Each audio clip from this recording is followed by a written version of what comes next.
Hello and welcome to the Digital Rabbi podcast. My name is Sats. So nice to have you with us today. And we are just aiming to help serve, lift church leaders and creatives and help you navigate and leverage the world of social media, leadership.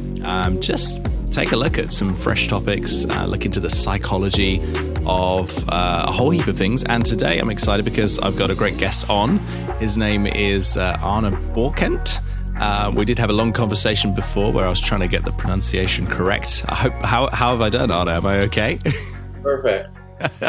Well, Arne, you're lead pastor, senior pastor of C3 Rivers in Arnhem in the Netherlands. And you've also written a couple of books, which is amazing. Love to ask you about that in a moment. And from what I can see, there's a lot of other things happening. There's podcasts, there's YouTube channels, and it sounds like it's a really exciting season for your church and for you. Hi, welcome to the podcast. Thank you. Good to be here. Well, we were just talking just a few moments ago. We got on a really interesting conversation, and I always find, you get on these pre-conversations before the podcast and you think, hang on, we need to stop talking, we need to hit record because this is some good stuff. So you were just telling us about the journey that you're on as a church right now, and really, can you just tell us a little bit more of what you just said there, the journey that you're on right now as a church?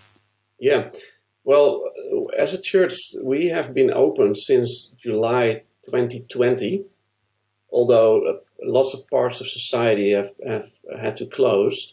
And actually, we've had a big turnout.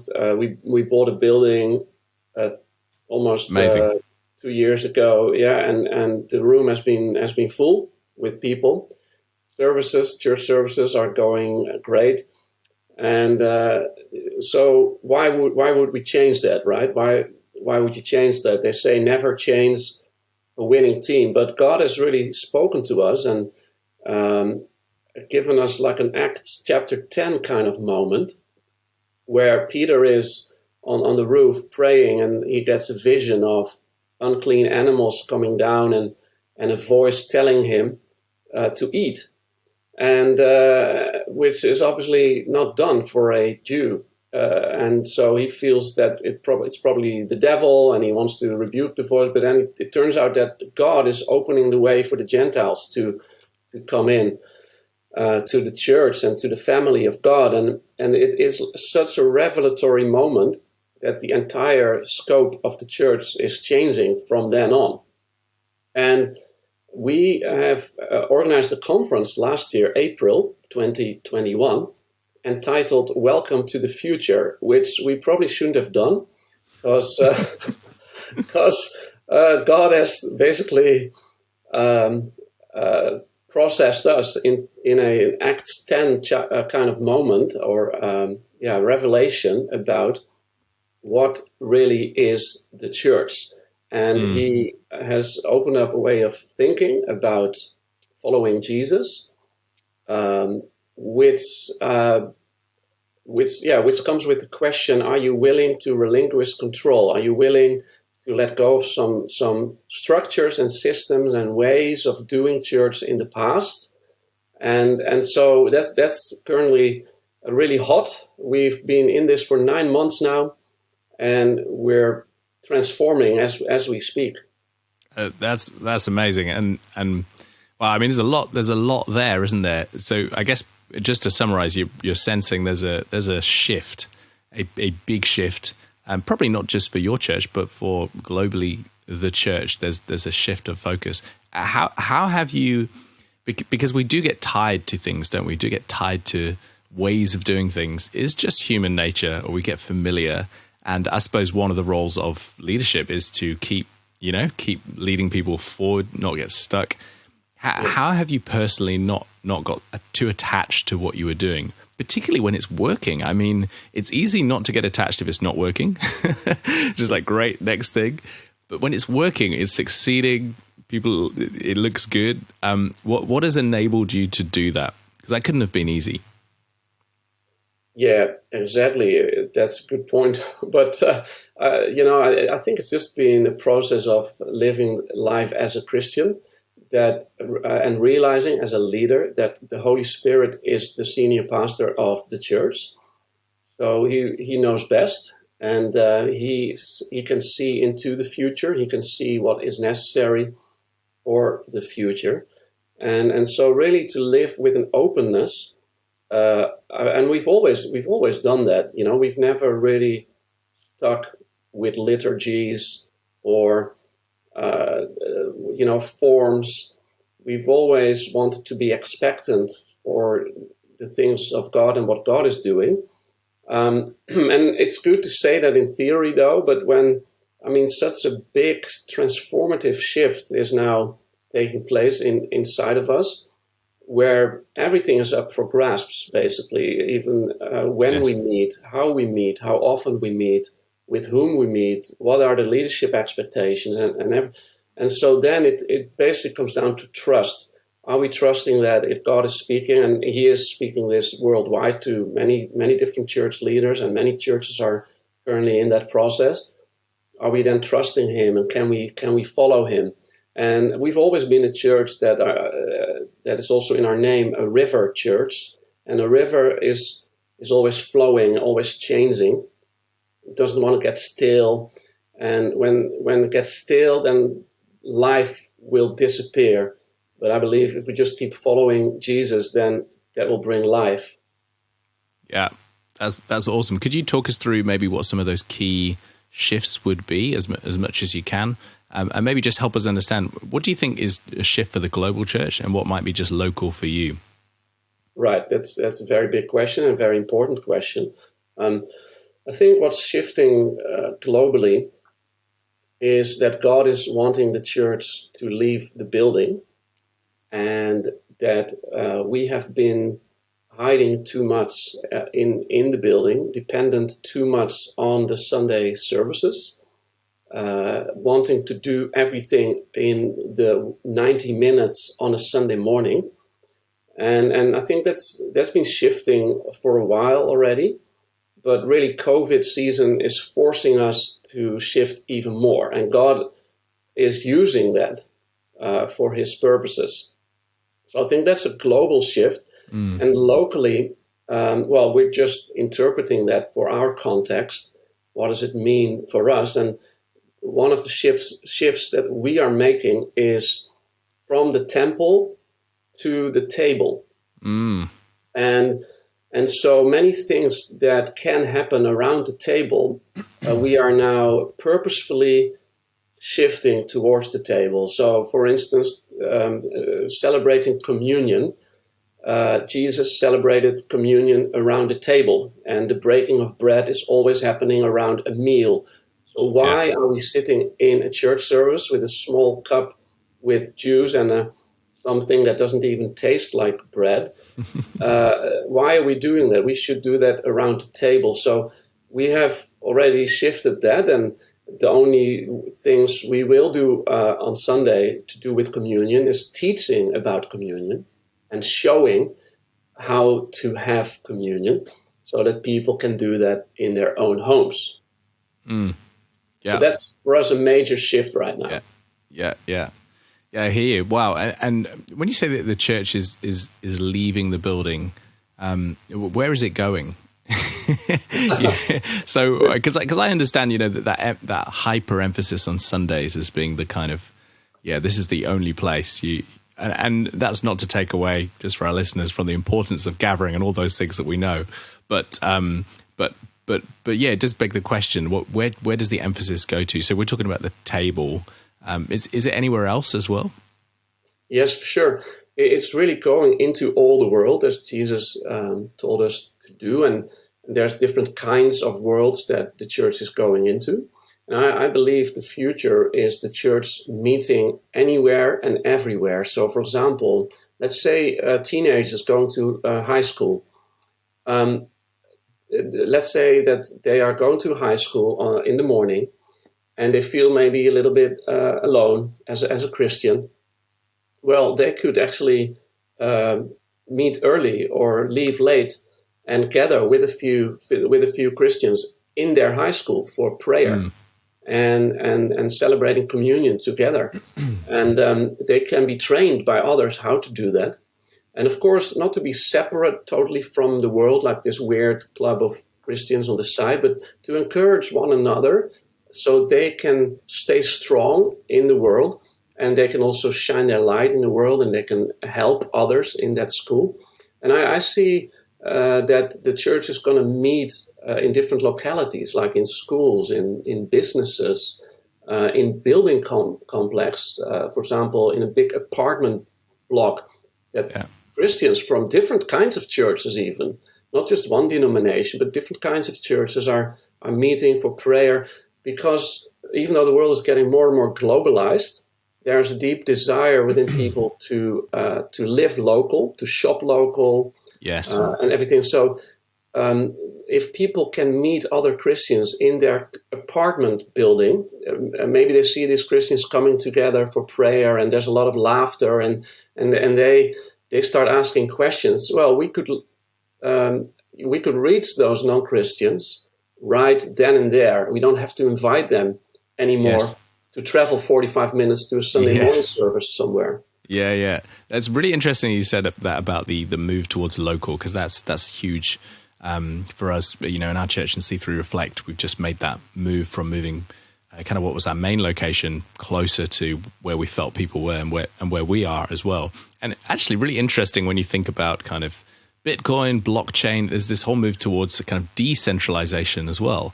And obviously I don't think we as a church are going to go entirely there, but I love the idea that, as you said, being everywhere.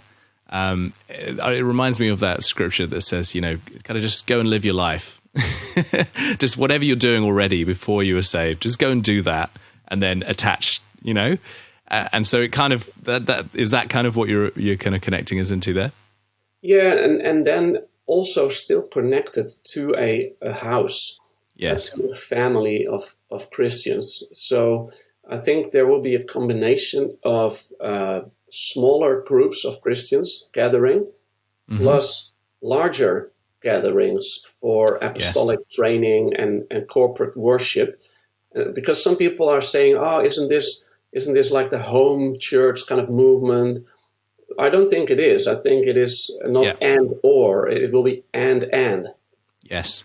Yeah, no, definitely. And how because one of the big questions, I think, as you move to be a more sort of localized or organic model is how do you keep that, the right parts of structure and particularly culture, so that we've got the right teaching and we've got the right spirit kind of in place. How do you do that? Yeah. I think for us, having an established culture, an established DNA, we know who we are, and we have been doing this for 10 plus years, and being part of the C3 Church movement over 30 years, a movement that exists over 30 years. So once you know who you are, I think it's easier to replicate that. I think if you're starting out like this, let's say you start a church tomorrow from scratch, then it might be more challenging. Sure. Because you get more dilution.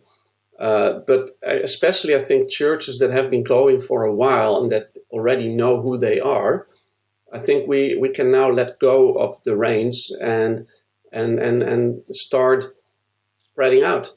Yeah. Yeah, I hear. I think there's seasons, aren't there? There's seasons of kind of spreading out. There's seasons of regathering and kind of defining culture. And I think that's really, really smart. Well, let's move the conversation a little bit to social media, because I think social media and the whole digital space actually fits quite nicely into this part of the conversation. One of the things I've seen is that, particularly when you think about the home kind of church movement, is technology kind of bridges the gap there to allow you to have a localized gathering, but also keep some of the structure and authority and those sorts of things coming through. How have you changed or rethought about how the digital space will fit in with the church? Because I guess definitely prior to COVID, we all knew you could get a video of your preach and that's good, but kind of there's so much there, isn't there? What are some of the things that you're thinking about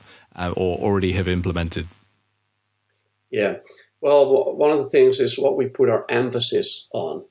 Because if we are to move around more around the table and be more present in our world, then why are we only putting photographs of our Sunday morning service on our Instagram channel? Yes. And why is there so much focus on the stage? Because we say to the people, be the church and go out there.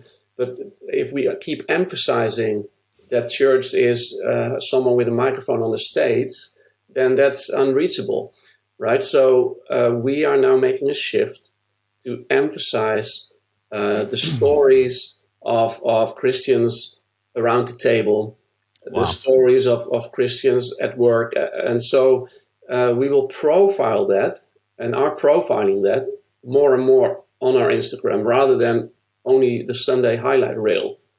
Yes. We all have a good Sunday highlight reel, don't you? It's great. But yeah, I love that because it's essentially a miscommunication. If we only see the stage and we only see the lights and all the cool stuff, we love a bit of hype. But it's a mismatch between what we're saying and what we're kind of projecting through. Probably a word I would use is the word our brand.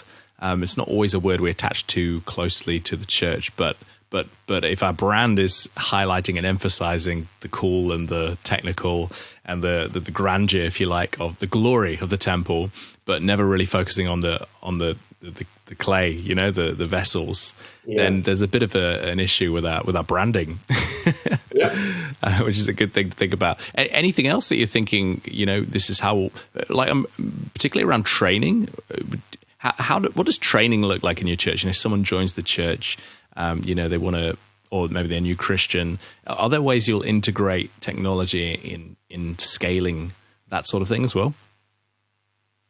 Yeah, well, I think that we can be happy with technology. However, we always see that it can't cover everything. Yes. I mean, we all know the difference between staying home and watch a church service, or rather being there in person. And so for training, we are definitely keeping the focus on in-person training, both in large gatherings and also in smaller settings. Yes. And of course, social media and technology can be an interesting addition to that. So, for example, we could gather questions in advance via social media. However, the emphasis, I think, with training is just the physical training will always outplace the digital training. Yeah. Yeah, no, absolutely. One of the things we've done that's been quite helpful has just some kind of automated welcome email material. So if someone jumps on our mailing list, you're absolutely right. It never replaces a personal call or a touch. But one thing we've tried to use technology for is to simply present who we are very quickly. And so a series of emails will come about our culture, about our heart, and so that people can very quickly go, okay, I'm in or I'm not in, and almost a bit of a filtering process to help us, really connect in. It is exciting. It's an exciting season of reinvention and rethinking, and just well done to you, Arne. I think for hearing the voice of God and being obedient, because you only really see the fruit. I love that you just very casually mentioned. I think we've been in this process for 9 months. And I was thinking, wow, that's a long time to be in a process, and yet you're coming through the journey. Can you talk to us about that a little bit? Like how do you lead through a long process and bring everyone with you and cast the vision for that? Because it's easy for the kind of the excitement and the short term. Hey, we're doing this. Hey, we're doing this. But to lead people into essentially what is a kind of internal process, like the reinvention of who you are over, I think, did you say 2 years? Maybe that was in our chat before. That's a long process. Can you help us understand how you're doing that? Yeah, it feels like Noah building the ark. and so the way we do it is, I think, twofold. First of all, we do this with everyone. So rather than the pastor saying from the platform, this is where we're going and we're going to tell you this is what it will look like, it will be more of an invitation. Hey, church, God has spoken. and we are discovering all together of us. We are all together discovering where this is heading, and not to be too detailed and too specific with time frames. Nice. Yeah. So what we're doing, for example, this coming Sunday in our Vision Sunday, I will just paint the big picture about temple, table, and reaching the world, but we won't go into too much detail, and we will have an open invitation to listen to an open heaven for everyone. Everyone can play a part in building this new ark, and that's kind of a weird thing, because Noah started building from scratch, started to build an ark, but we are already sitting in some kind of an ark, and we're building a different one, and we're rebuilding the ark that we're sitting on, and so, but we have to keep floating on the water. So, and just to be open about that towards the church, like, you know what, we don't see the details, but we do know the big picture, and let's just move, and as we move, God will keep guiding us. Yeah, very true. The clarity comes, doesn't it, as you respond to the call. You keep moving, and it definitely does. It's quite scary, though, isn't it? You know, every now and then you think, have I just made this up? Are people going to be very disappointed? No, it's going to be all good. Arne, I'd love to talk to you about, well, just a couple more things. One would be around your books. I know you've written a couple of books, which is amazing. Congratulations. I think one of them is quite recent as well. When was the recent one? When was that released? Yeah, that was released 3 months ago. Amazing. And it's actually a Dutch version of an English book that was out already since 2018. Okay. Yeah, so I've written one English book in 2018 called The Norman Factor. Okay, sure. And then since then I've written 2 Dutch books as well. Yeah, that's amazing. It's funny. We were saying earlier, I'm following you on social media, and I think I understand about half of what's happening, because obviously half of your content's in Dutch, half of it's in English. So I'm like trying to cheer you on, but sometimes I'm not sure what's going on. So that's awesome. Well, I'd love to talk to you about about that process. Like what led you to think I'm going to write a book? Because I know a lot of people who've got a lot of ideas, and there's a lot of dreams, a lot of hearts, a lot of big vision, and I've spoken to so many people, and you chat to them a couple of years later, and it's like nothing's transpired, and not to be unfair on those people, but because I get it as well. There's certain things in my life that I feel like I need to move forward on that. How have you found the confidence? Because I think confidence is a big thing. Like for me, if I was to put out a book, I would feel like I don't want to be a self-promoter. I don't want to kind of put myself forward in the wrong way. But I just love that you fully owned what you felt God has called you to do. Can you speak into that a bit? How have you navigated that? Yeah, I recognize a lot of things that you are saying, because at first, I always knew that I would write a book, but being in my 30s, I'm now in my 40s, but a few years ago I was in my 30s, and I was like, well, what do I have to say, right? Maybe if I'm 50 or 60 years old, then I can leave something behind. I've got something to share. And I was talking with a friend of mine called Lucas de Vreugd from C3 The Hague, and he encouraged me, to just start. And he said, don't underestimate the things that God is doing in your life. So I needed some encouragement. And then a big crisis hit us, where my wife almost lost her life. And that was such a near-death experience, where there was such a battle we experienced between heaven and hell. And I learned so many lessons through that every time I was preaching about that in different churches in Holland, but also abroad, someone would come up to me and they would ask, hey, is there a book about this? Can you share some more about how you dealt with this challenge? And so eventually I decided I'm going to do it. I'm going to do it, and it is a lot of work. Honestly, it was a lot of late nights and a lot of plowing through and reshaping it. And what helped me was investing in an online PDF that I found about how to write a how do you say it, a non-fiction book. Yeah. So it was basically like a 20-page document how to set up a non-fiction book. And then it was attached to another document called How to Write a Winning Book Proposal. Yes. So you can actually get it to an agency or publisher. And then what helped me was not write like 50 pages in one go, because then I would never start doing it.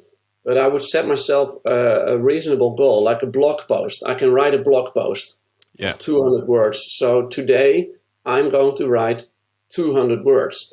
And it seemed a ridiculously low amount of words, but I actually started doing it because I had set a goal that was achievable.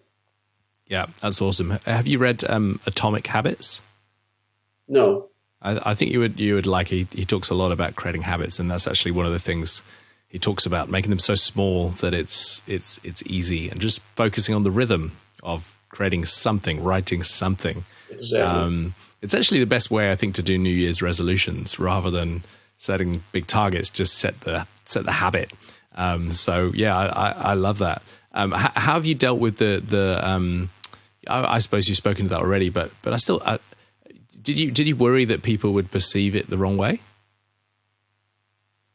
No, I didn't worry about that, because I'm not worrying about my preaching being perceived in the wrong way. Yes. And if I'm to worry about that, then I could stop what I'm doing. Because if you want to make everyone happy, sell ice cream.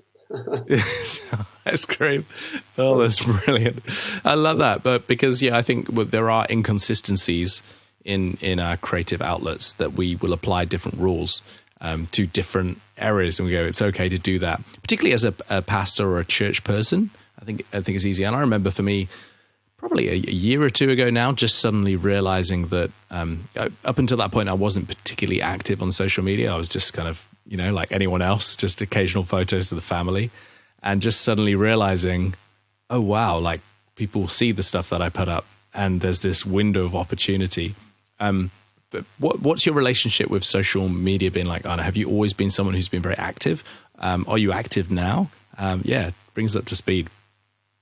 Yeah, I love social media, and it's maybe too distracting at some point. So I've learned how to shut it off as well. And like you, I started sharing a lot of personal things on both Instagram and Facebook. But then I also discovered, hey, wait a minute, I can also share some content or some promotion for content that I'm putting out. And that's definitely helped in now, for example, creating a YouTube channel, and I can reach some people on Instagram that will follow that YouTube channel because I reach them on Instagram for sure. Yeah.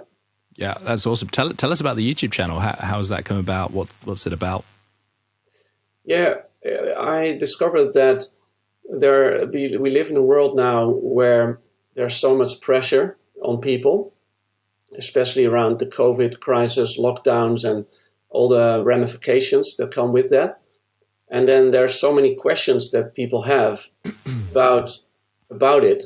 They are ranging from, where does this coronavirus come from?